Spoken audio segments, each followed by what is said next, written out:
guys, welcome to my YouTube channel. My name is Nesa Amelia. I am from class 24C. Today I am going to present a topic called social responsibility marketing.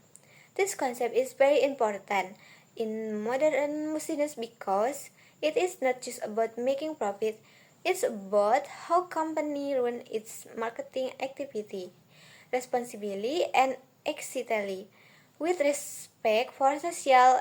In other words, a good company doesn't only focus on selling product, but also creating a positive impact on the world around. Yang pertama, pengertian. Social responsible marketing adalah strategi pemasaran yang menekankan tanggung jawab sosial lingkungan dari suatu perusahaan. Jadi, bukan sekedar menjual produk, tapi juga memastikan bahwa setiap aktivitas bisnis memberikan manfaat bagi masyarakat. Dengan menerapkan konsep ini, perusahaan bisa membangun citra positif, mendapatkan kepercayaan diri dari konsumen, dan menciptakan hubungan jangka panjang yang lebih kuat dengan pelanggan. Nah, tujuan dari social responsible marketing antara lain, yang pertama, untuk menciptakan citra positif perusahaan di mata publik. Yang kedua, meningkatkan kepercayaan dan loyalitas pelanggan karena konsumen sekarang lebih peduli terhadap isu sosial dan lingkungan.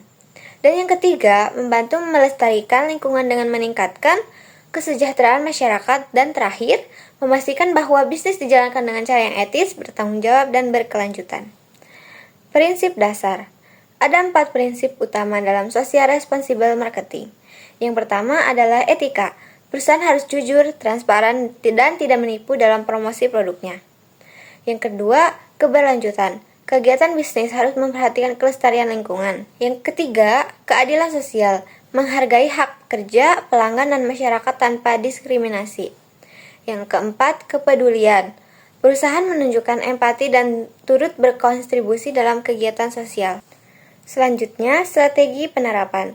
Strategi penerapan social responsible marketing bisa dilakukan dengan banyak cara, seperti menggunakan bahan ramah lingkungan atau kemasan yang bisa didaur ulang, mengadakan kampanye sosial, misalnya program donasi untuk pendidikan, kesehatan, dan lingkungan, mengajak pelanggan ikut berpartisipasi dalam kegiatan sosial, seperti kampanye, setiap pembelian sebagian disumbangkan. Dan yang paling penting, tidak membuat iklan menyesatkan atau berlebihan, agar kepercayaan masyarakat tetap terjaga.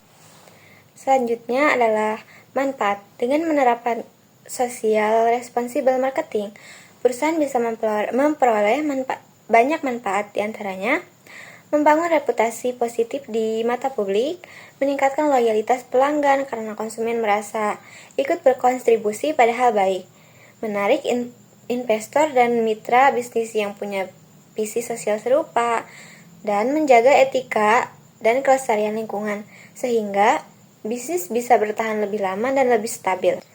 Yang kedua, Nike, yang menggunakan bahan daur ulang dalam konteks sepatu Move to Zero, sebagai upaya mengurangi limbah industri.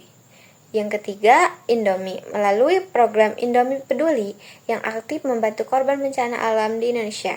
Nah, dari contoh ini, terlihat bahwa perusahaan bisa berhasil secara bisnis sambil tetap memberi manfaat bagi masyarakat dan lingkungannya.